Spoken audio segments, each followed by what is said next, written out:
Welcome back to Lamb's Cryptoverse. Today we're just going to focus on staking Ethereum.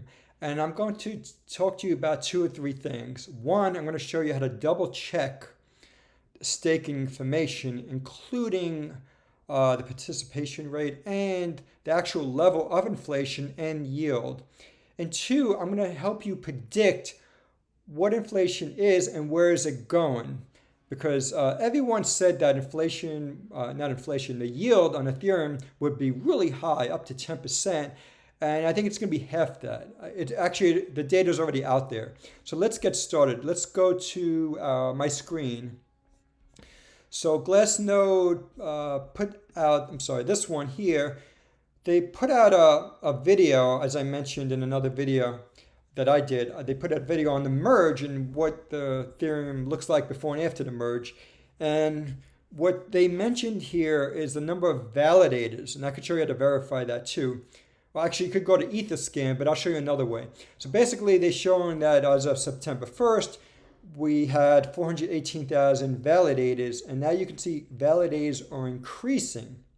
Now, the big point to remember here is when validators are increasing, yield goes down. So just remember that. And the second thing I want to show you is the total staked amount is 12.2% of supply. And what you could do here, and here's how you could double check. You can go to Etherscan or you can go to stakingrewards.com and you can see here staking ratio, and it's showing about a 13% stake, which is similar to the ratio that we saw there. The other thing I want to talk to you about is you can see the yield is 5.2%. It's not 10% like people are saying. And the adjusted reward is 5.1%. So what does that mean? That the difference between reward and adjusted reward is inflation. Now, if you recall, before the merge, many people were saying that Ethereum would become deflationary. It's not deflationary. And how do I know that? Because the reward is a nominal number and the adjusted reward is after inflation. So it's shown that there's inflation, but it's very small. And I could verify that by going to Glassnode's data. And here, there's a lot of stuff going on here, but basically, if you look at that green bar chart, it basically fell off a cliff. And that bar chart, you can see here is a net supply change of inflation. It's basically inflation. So the net inflation has gone down dramatically to, I'm not sure what it was before. I think it was 12,000 ETH per day. No, it was 12,500 ETH a day. Now it's down to a very low number. Maybe it's like here it is. They actually have it written down. 772 ETH per day.